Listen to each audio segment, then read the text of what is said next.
Hello, everyone, and welcome to New Consciousness Review. Our guest today is Jake Ducey. Now, at the young age of 19, Jake, a California surfer, dropped out of college, left behind a drug-filled life, and went in search of deeper meaning.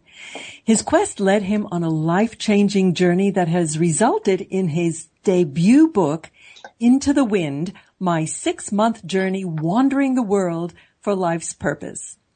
It's just been released, and we are so looking forward to hearing all about it because this book is really making waves. You know, I couldn't wait to interview you, Jake, because I have heard that you have charmed everyone from Don Miguel Ruiz to Jack Canfield. And I know that everyone here in Portland can't wait for you to come and visit us. So welcome. Thank you. Jake, you know, you are what, 21? Yes, I'm 21 right now. 21 going on 101. Jake, describe to me your lifestyle and mindset in college before you decided to chuck it all. Yeah, I think it's similar to the way that most people live, whether they're in college or a lot of people in jobs they don't want.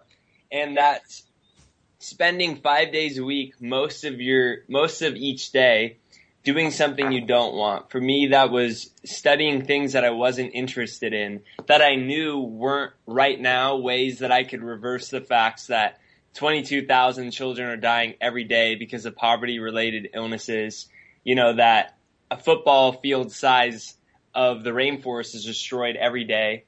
And nothing I was learning was something I could immediately apply to switch that, and I felt very powerless. And on top of that, I was playing basketball 5 hours a day. So being that I wasn't doing things that were actually enriching me from the inside, my weekends were the ways to actually, instead of become enriched, they were the ways that I could forget that I am not being enriched.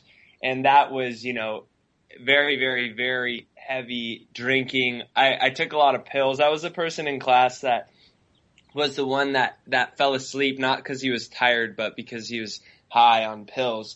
And so somehow I found a way to always get by in classes. However, my lifestyle was one from everything from the food I ate to what I was doing was expiring. I say, we have two choices: to choose things that inspire us or things that expire us. And I was living an expired lifestyle. And when that happens, then it's everybody else's fault except for mine. So that's the way it was. Now, you wrote that you had a hypothesis that you wanted to prove, which was that we can all live our destiny by following our hearts. How did you come up with that hypothesis? Thank you. So, from the time I was a sophomore in high school to freshman in college, that was that phase where I was heavily drinking. As a sophomore in high school, I was drinking 3 nights a week. And so at the end of freshman semester of college, my first semester in college, I was so disgruntled and had so much going on that I just stopped and I said, I'm not going to go to class today. I'm just going to go lie down on my bed. And I took a couple breaths and I felt life inside of my body. There was a space from my mind for the first time I'd ever had. And I could feel this energy in my hands. And it blew me away. It was the first time I felt unconditional love or peace within myself. And I said, does anyone know this exists? How do we not know this exists within us? And so one thing after another, day after day, all these self-help books started coming to me.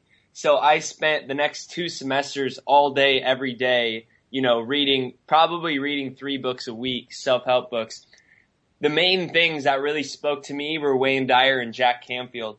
So in which they talk about everything is possible. As soon as we commit to it, everything is possible. No matter who you are, where you come from, or what you want to do, you can do it if you never quit.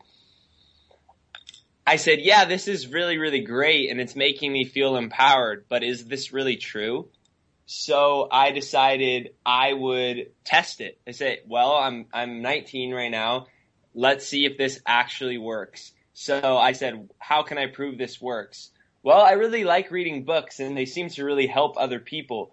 The problem is most people aren't interested in self-help books because they're formats. They're not stories.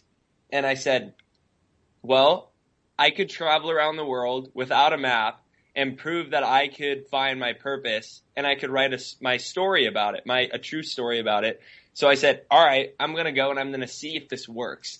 So really I left on mentally understanding this, but I hadn't fully experienced it yet. And so that was the hypothesis, not to prove it on a mental concept, but to actually experience it. Your family must have been a little surprised. Were they supportive? Yeah, everyone thought I was crazy except for my dad and my brother. Everyone else on my mom thought I was crazy. Everyone in my family did. I lost every one of my friends except for one or two, whom now have all contacted me back and now all follow what I do. I think that's actually a really beautiful thing, is that when you do follow your heart, what you realize is that, you have to be self-reliant. And so I actually look at it as a blessing, everyone thinking I was crazy, because it allowed me to really trust myself and to really put my trust into life. Mm-hmm. Sure. If you didn't trust yourself, you would never have undertaken this journey. So tell us how you started out. So this was 2012, and I was somebody who was Vietnamese, studying everything that was happening in the world, that was wrong with the world. And I was studying business, and I didn't know what was going to happen in 2012. So I wanted to go down to meet a shaman in Guatemala, a Mayan shaman. And I bought the plane ticket having not really any idea what I was doing. I didn't plan it. And right when I got there, 2 hours after I got there, I met one that didn't use any substances, didn't even drink alcohol. 2 hours after I was there, I was crying on the concrete floor in the middle of the coffee fields in his home, having him tell me everything about my life with such accuracy. I flipped my car 4 times 400 feet down a ravine when I was drunk one night. He told me about that. He told me about incredible experiences of my past, and also what I was to do in my life, which was to travel around the world and convey this message on the scale as, some of these people for the quote unquote older generation are doing, but for my generation to be a younger voice.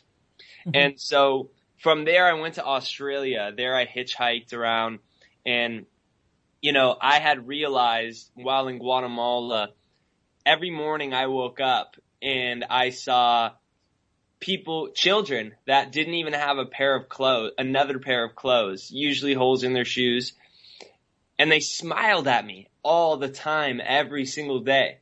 And that was when I first started to realize that happiness is actually something from within yourself that only you can create, that it's not going to be created from outside of you. That would be pleasure. And so from there I went through Australia.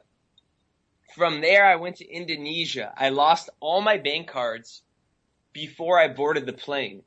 However, my journey was not about playing it safe. It was about taking interesting and weirdo long shot bets. So I was testing the principle of calculated risks. Step into the unknown and we're provided for. So I boarded the plane to Indonesia. After I bought my visa upon landing, I just had a few dollars, I think like $4 after I got a hotel, $3. A family took me in the concrete tilt-ups. And mind you that these are shacks that are 5 feet long by 3 feet wide that fit a family of 4. And there's hundreds and hundreds and hundreds of these stacked on top of each other. And they took me in, they fed me, they gave me a phone to call America, they got me housing, everything. And I spent all my time sitting on the curbs with them, where no other tourists would. Jake, I'm going to have to stop you from this Cook's tour because you're just going through it so quickly and you had so many amazingly deep experiences on the way. So let's go back to Guatemala. Oh, Okay? please. Okay. Now, you had this shaman suddenly tell you things that there was no way that he could have known. And you hadn't really gone into the world of psychic phenomena and so on. What was your reaction to all of this? I didn't believe it existed really. On a mental level, I had, read some stuff about it. And when he started doing it, he told me before that he was going to read my mind, and I didn't believe him. And immediately, when he told me about my car accident and other things, first my body started shaking. I was convulsing, and then I started crying, and I couldn't control my body or the tears in my eyes. And he just kept saying to me, breathe profoundly, breathe profoundly. Do not get lost in your mind. And so I had to keep bringing myself back to the moment. And when he started telling me about my present and my future and the change I was going through, it was the first time in my life that I felt that sense of destiny within me, that I was supported and that everything was going to be perfect and that I was alive for a reason. Before, I never knew that I was alive for a reason. And that was the first time that I realized I was alive for a reason. My body stopped shaking. I stopped crying. And I just felt this sense of peace, like this safety, that something I couldn't see was guiding me.